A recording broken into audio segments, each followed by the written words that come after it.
What up, guys? Zarek here with Underdogs of Addiction.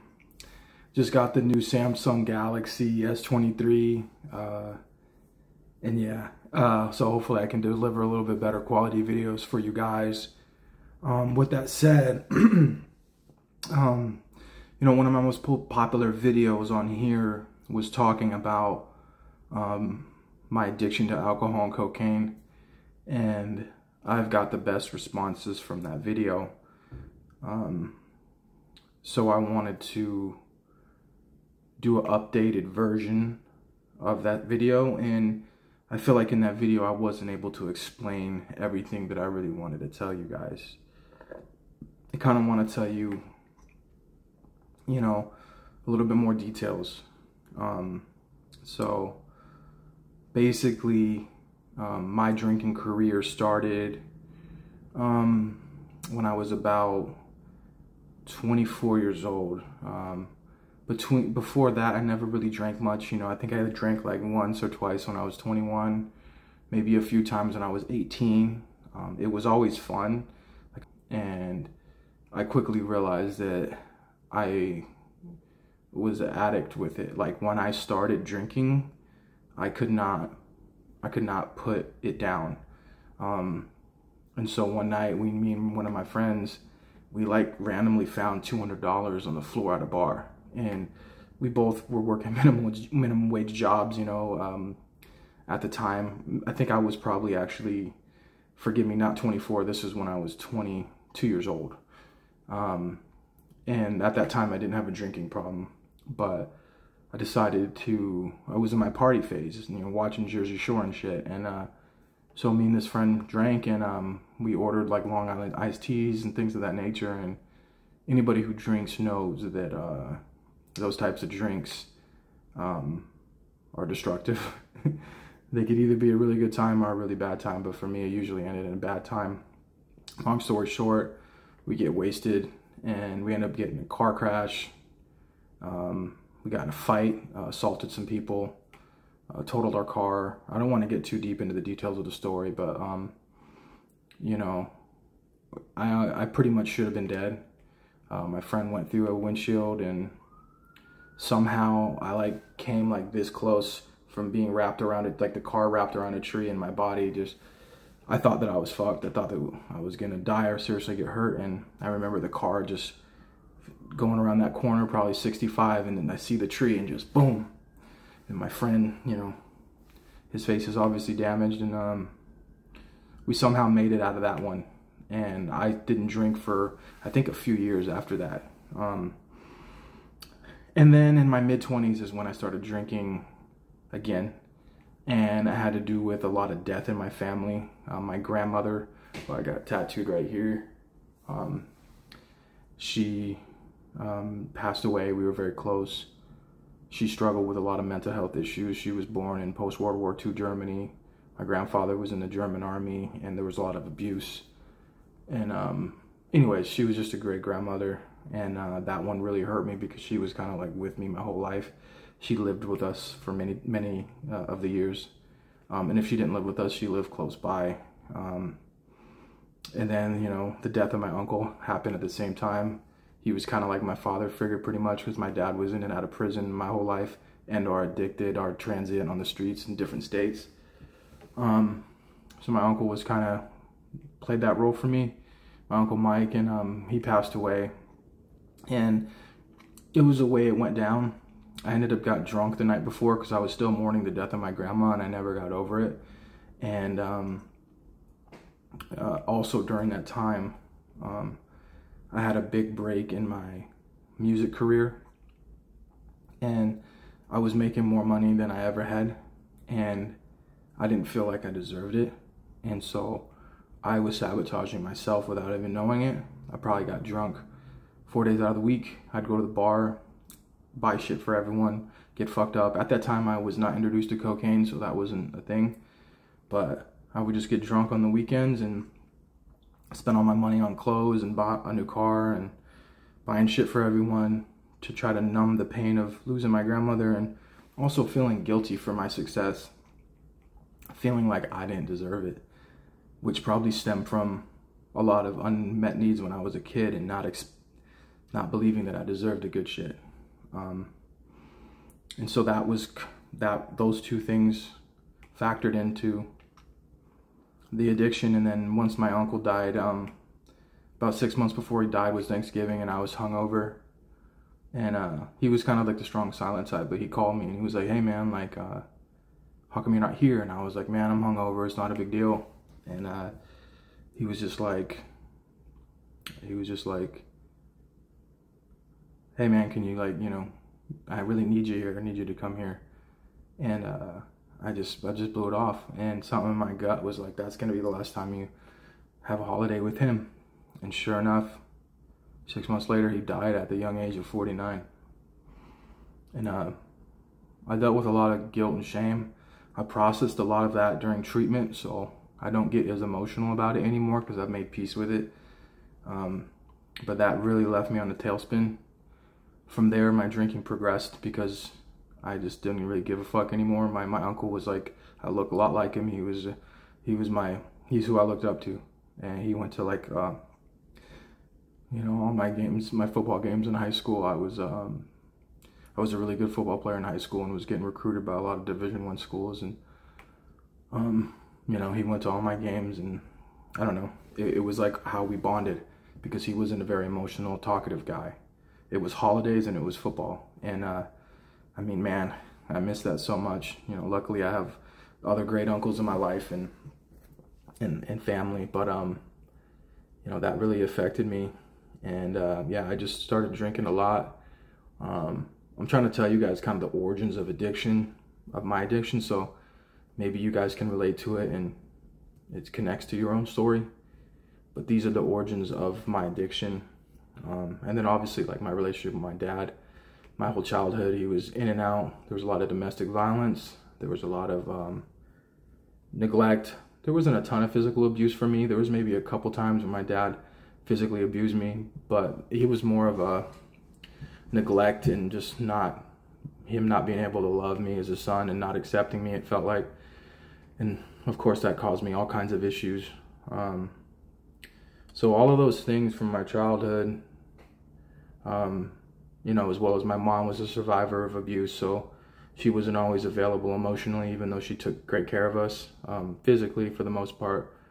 Emotionally, she wasn't really there. So I grew up becoming this guy who was very scared to be intimate in close relationships. I became a runner. When things got weird, I would run, or I would get with women who I knew would screw me over. That way I never had to get close to them. It was a weird thing that I didn't even figure out till later.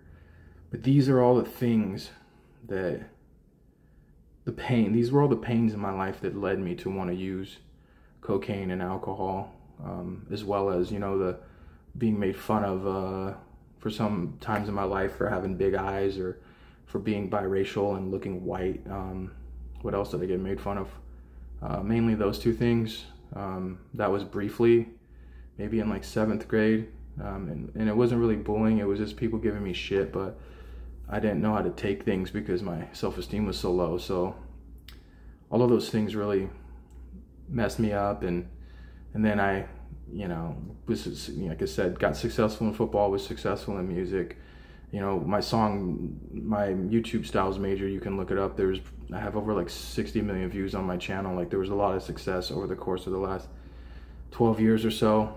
And I've kind of refrained from that career, and I'm focusing on my new career as a peer counselor in drug and addiction and stuff, and making these videos. But those were kind of the origins, and I'm just sharing that, you guys, so you can maybe understand. Like, I always feel like there's a deeper reason for why people use. Like Gabor Maté says, it's not so much the drug we're using, but what are we using it for? What does it do for us? And alcohol, for me, the first time when I really started using it, I mean, it would just it would take all my anxiety away, and it would give me energy. I didn't even need cocaine or caffeine. Alcohol was it. And I mean, I did so much dumb shit, fights, driving to the airport, flying to Florida from Washington to see my friend when I was drunk. I would go on these drives when I was drunk after I left the club, because I was just hurting inside and I wanted to run away from myself. And I I mean, one time I was like, I'm driving to LA from Seattle, made it like to Portland, almost got in a car wreck, and then woke up, came to in a fucking like shitty Bates Motel, you know? And there's a couple times that happened, waking up in Florida, like, holy shit, you know? And then when the cocaine got introduced, you know, many other things, waking up on my 30th birthday in Scottsdale, Arizona County Jail, you know, like, fuck, what am I doing? Or totaling my car, you know, going to get more drugs and drinking years ago. God, there are so many things that happened that, like, I regret. The DUI that I got, you know, and basically to speed it up, I stayed on that path of binge drinking off and on from 25 until I was 32 when I went to treatment, 32 and a half or whatever. And during that time, there was a lot of good times as well where I figured out some sobriety and was able to get sober.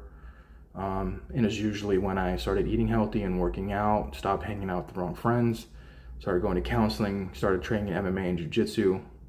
I was able to build kind of my own recovery system. But when those things went away, I was screwed, and there was still a lot more work to be done. You know, some of us are harder cases than others, and I always knew that for me this was going to be a journey, because of the issues that I struggle with mental health, ADHD and depression, anxiety, and the trauma that I've experienced. And yeah, and so basically after years of doing pretty good, when I was about 31-ish, kind of after the second COVID lockdown and things started opening up, I got in a relationship with a girl who was also an addict, and we just developed this really codependent relationship. And basically what happened towards the end is it was a really bad breakup and led to multiple broken hearts on each side. And during that time as well, my music career was in the gutter. I was barely paying my bills. My heart was broken from how the relationship ended. I wasn't training MMA anymore because of some injuries, and I put on weight, and I just was a shell of myself, and I just said, I don't give a fuck what happens to me anymore. It was like, what's his name, Nicolas Cage in Leaving Las Vegas. I was like, fuck it, I'm gonna run this shit to the ground. And by that time, I was estranged from my family, from my brothers, from my mom, my sisters, my family. I was not showing up for holidays. I was embarrassed. I remember the last Thanksgiving I showed up to before I got clean. I actually showed up with that ex-girlfriend, and the night before I was on a cocaine binge, and it was the first time I went to like Thanksgiving, and I felt weird. I felt paranoid, and I just wanted to get out of there because I didn't feel like myself, and I felt like, you know, I was letting my family down, you know. And it sucks to be caught up in addiction and knowing that, like, you're not the version of yourself that everyone needs. And it just sucked. And, you know, I tried to reach out to my family and explain, and there's only so much they could understand. And during that time, I mean, I remember, like, right after Thanksgiving and Christmas, I would go to Safeway after, like, pretending like everything's all good, and get a fifth of tequila or vodka and go to my drug dealer's house and just be there for 2 days and just go on a sick one. And initially, you know, you feel good, the chemicals are good, and you're in this illusion of fun. And then after 1 day, and then after 2 days, you wake up and you're just floored. Your head hurts, your nose is destroyed, you feel like you're dying, your heart is racing, you're paranoid. You look around, and all the other people in the party that stayed, they're all fucked off too, and you can just tell that everyone is just in hell. And that's how it ends every time with drugs. It starts fun, whatever drug you're doing. It starts as fun, but it ends in hell. It starts, and you can also say it starts in pain, because it starts because you're in pain, and then it ends in pain. Whether that's a hangover or, you know, long-term consequences of addiction. And that's kind of the place I got to, guys, and it led me to a state of where I was just doing this routine of being okay for 3 or 4 days and then binging. And my life, like, became this party. I just became addicted to partying because I didn't have anything to live for anymore. My music career was gone. My MMA career that I was working on was gone. I didn't feel like I had an identity. And that's when I had to begin the journey of learning how to love myself and finding out who the fuck Zarek Simmons was. Not Styles Major, not this person I made up, not the high school football star, but who the fuck am I? And how do I learn to love him? And I did many things. I did Margaret Paul's course called Inner Bonding. I highly recommend that. I did therapy, but it wasn't until I hit rock bottom and went to Treehouse Recovery September 14th of 2022, I believe, is when everything changed. And pretty much the last months leading up to that, I was still mourning the breakup of my girlfriend and all the things I just explained. And I got fucked up every night I could, mainly Friday, mainly like Thursday, Friday, Saturday. And then sometimes I'd even be on a Tuesday. By that point, I had escalated to moving cocaine on a small level to pay my bills and to support my habit. I obviously have no affiliation with that now, but I like to be honest with it. I'm not proud of that, but that is what addiction leads you into. And basically that was my life, and it worked until it didn't. It worked for about 5-6 months where I was numb. I didn't feel anything. I just wouldn't allow myself to feel. I just drank and used, and I just blocked everything out. But eventually shit got real. You know, the drugs stopped working, the alcohol stopped working. Being in that life sucks, dealing with other addicts and all the fucking shady shit that happens in that game.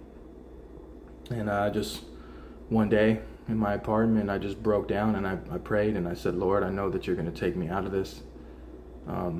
You know, higher power, source. I believe in source. I believe in a creator, a higher power.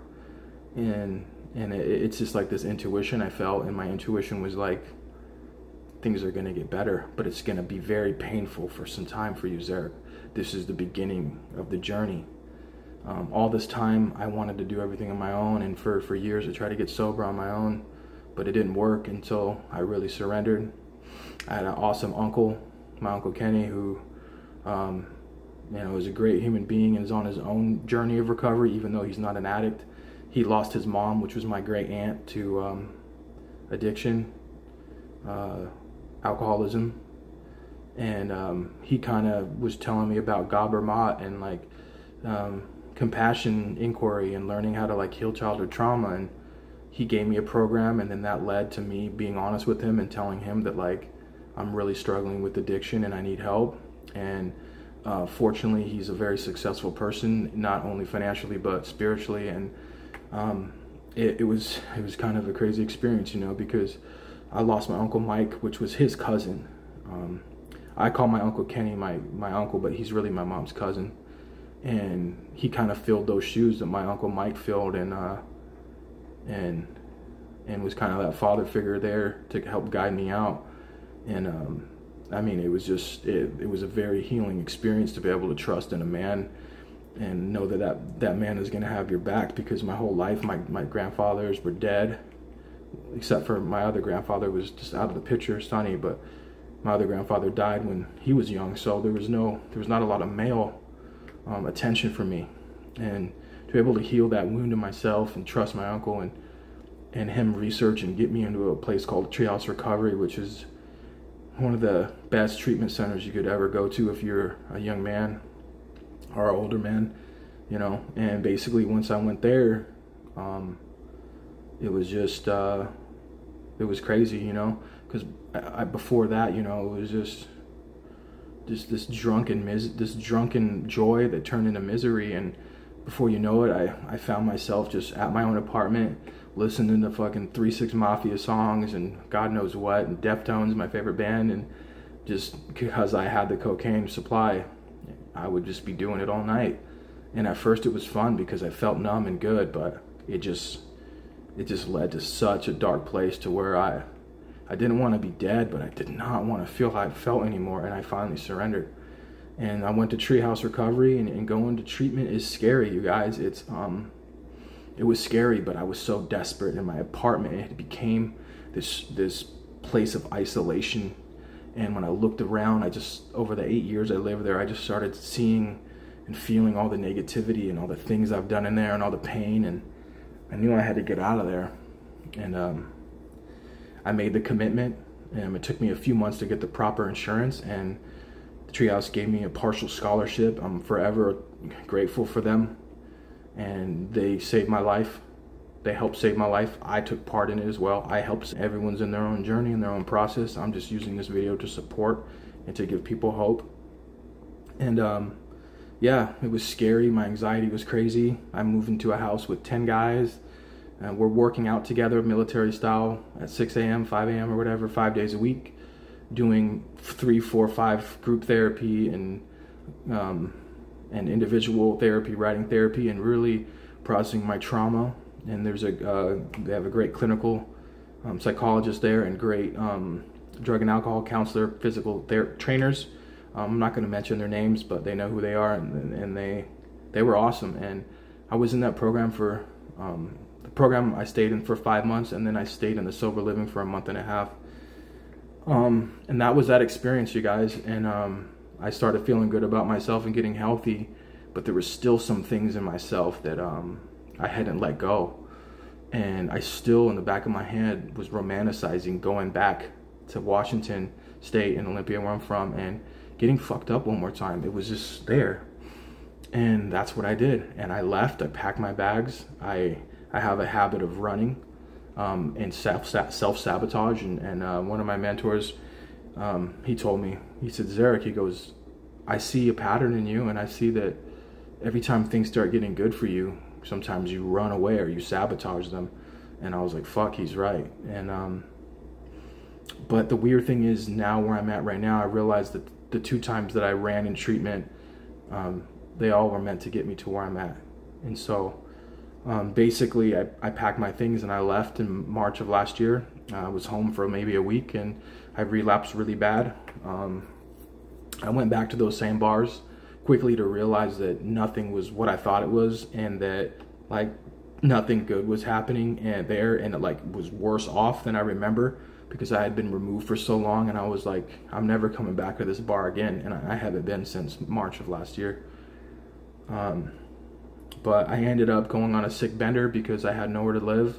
I had like $1,500 to my name. I didn't know what I was going to do. I just threw my 7 months of sobriety pretty much down the drain. And I didn't know what to do, and I was scared, and what addicts do when they're scared. Got the drugs, found a friend where I could hang out for a couple days, and ended up waking up on a homie's couch, who's a good dude, but I didn't even know where I was.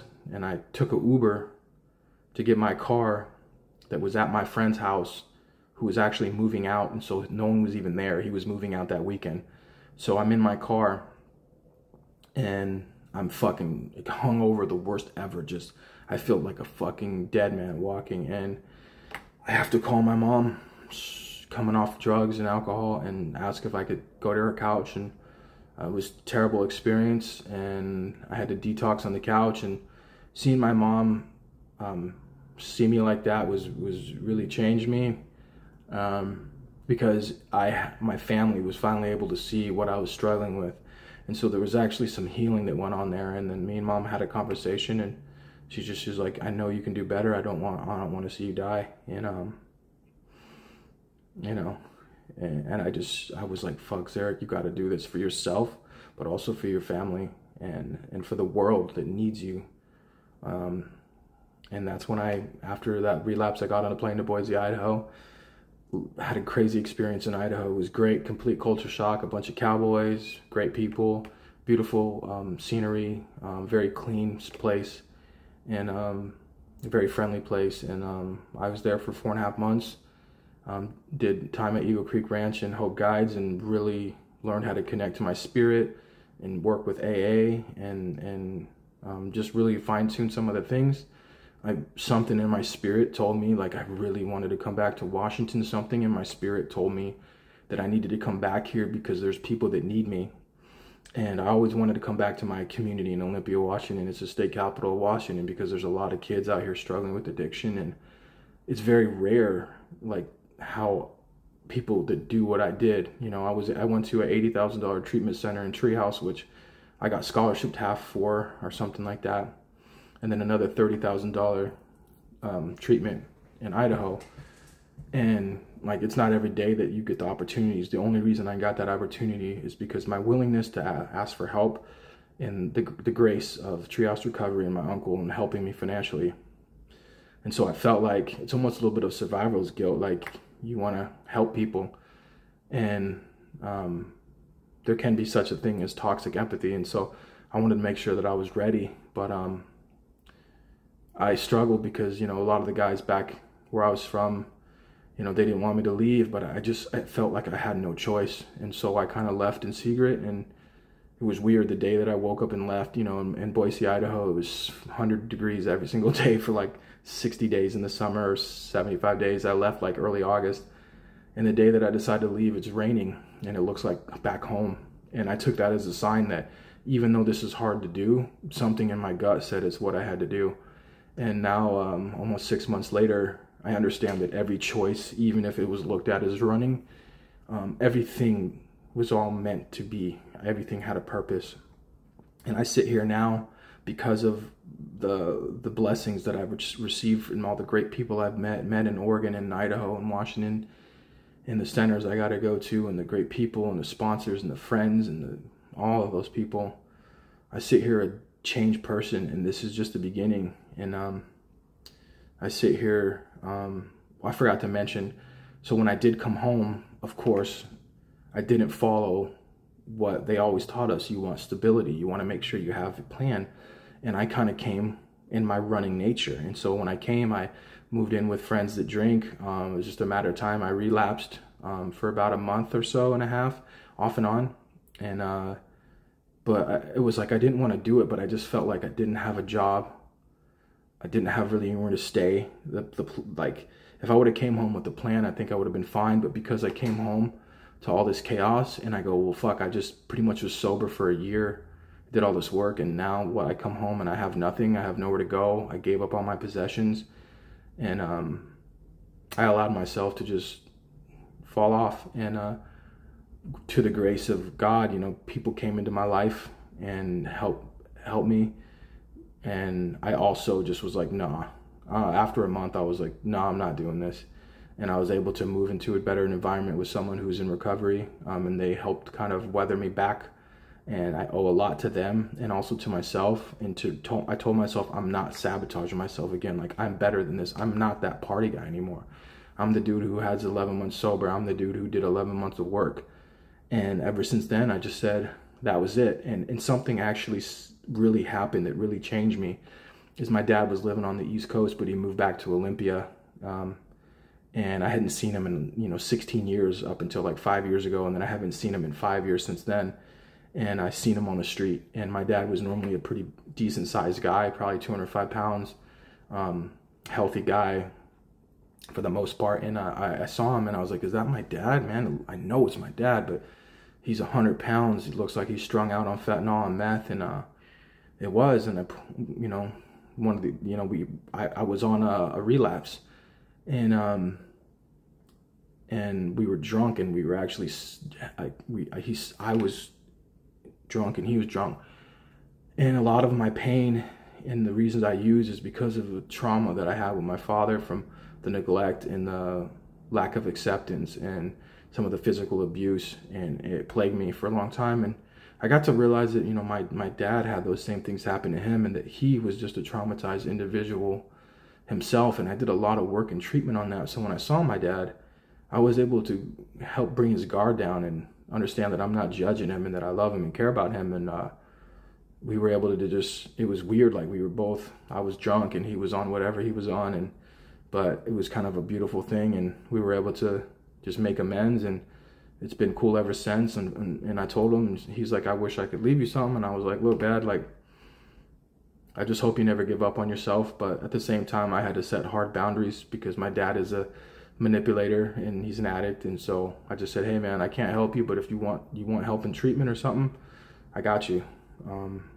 I did let him stay in my truck one night, and I woke up the next morning and, you know, it smelled like pills in the car, like he was smoking fat and some other stuff I discovered. And so that was the only night I let him stay in the truck. And I let him stay in the truck because I was drunk at the time. but one of the things I struggled with was having all this success in recovery and coming home and relapsing and having to hide that from people, and you know, but that this is part of it. And luckily my family has been really accepting, and they understand. And so pretty much after that experience with my dad, I just realized like I had like a really bad night. Like I drank for like 2 days straight because I felt like I had nothing was left. I felt like I did all the work and treatment, and I came home and I have nothing. And I remember this job that I applied for to become a certified peer counselor, but there was all these loopholes to go through. But it was great pay and a great opportunity, and I gotta stay alive so I can help these people out here in this community. And I just went through the loopholes. It took me about 3 months to finally start, but that paired with seeing my dad like that and realizing how this shit ends, I just said, I'm not ready to give up. And I know I can do this. And that was it. I made a choice that day, 2.5 months ago, once again, that, okay, these relapses happened for a reason. What can I learn from them? Not being ashamed, but, okay, why did I relapse and what happened? Boom. And then I went back on what I learned from Treehouse. Okay, we need Treehouse and Eagle Creek and all the places. Hierarchy needs, okay, I got a job that I'm passionate about. I have good relationships. I'm working out, I'm eating healthy, I'm going to meetings, I'm being social, making sure I'm hitting all these levels of wellness. And when I hit these levels of wellness, I could stay sober. And it's been easy to stay sober ever since. I'm about to take 3 months again after my relapse coming back home. And whether it's 5 years, 10 years, or how much time I get, or if it's for the rest of my life that I never relapse, I'm not focused on that. I'm just focused on right now and the process. Staying sober can be a process. If you do these right things, you can get there. But it's a journey, and it takes a fucking ton of resiliency. And a lot of you guys out there, I know you guys are stronger than you think. And just don't ever give up. I mean, I don't care how bad it is or how many times you keep fucking up. Just don't give up. And you never know, one of those times might be the last time you ever pick up. And so that's kind of where I wanted to talk about today, guys. And this is my updated story on my addiction and where I'm at today. And now we're on the new journey of being a certified peer counselor in the state of Washington and working for a great organization in this state and helping with kids with mental health and addiction issues. And it's my second career. I've changed from the music industry to now working here, and I'm super passionate about it. And I'm excited because I got out of myself, and I just want to help someone else live a better life. And that's what it's all about. And I've done a lot of work getting all these different certifications, and I feel like now it's going to help me with my online community, Underdogs of Addiction. And this channel is just about people connecting with each other who struggle in addiction, and not feeling judged, and not being ashamed, that you have 1 day of sobriety or 0 days. Me, myself, as the owner of this channel, I'm in early recovery. Been in recovery for 15 months, and I had 3 relapses, I think, yeah. So I had a relapse after 6.5, 7 months. I had a relapse after 4.5 months. Okay, so I had 2 relapses, never mind. This part of it. But I look at it the other way. I've been sober for 14.5 months out of 16 months. And that is success. And this is just the beginning. And so I'm just making these videos to help other people get out of the mud and get on this journey with me. We're underdogs. I feel like I've been an underdog my whole fucking life, and I let that shit fuel me. I lost everything. I lost my apartment, my car, my money, my everything. And just 15 months later, after losing everything, I have everything back and better, and it's just getting better. And I have to remind myself that I deserve the good things in life, and so do you. I just want to say I love you guys. I don't have a ton of time, but I'm going to be opening up my schedule for doing counseling sessions. I'm not a therapist. I'm a peer counselor, a certified peer counselor. What I'd want to do for sessions is just connect and hear people's story and give any suggestions I can to help support you on your journey. So if you're struggling and I'm your first line of connection, hit me up, leave me a comment, email me, and I'd love to talk to you. All you guys out there, just please don't give up. Keep going. I know some of you guys are feeling like it's over, but I'm telling you, it's not over. It's not over.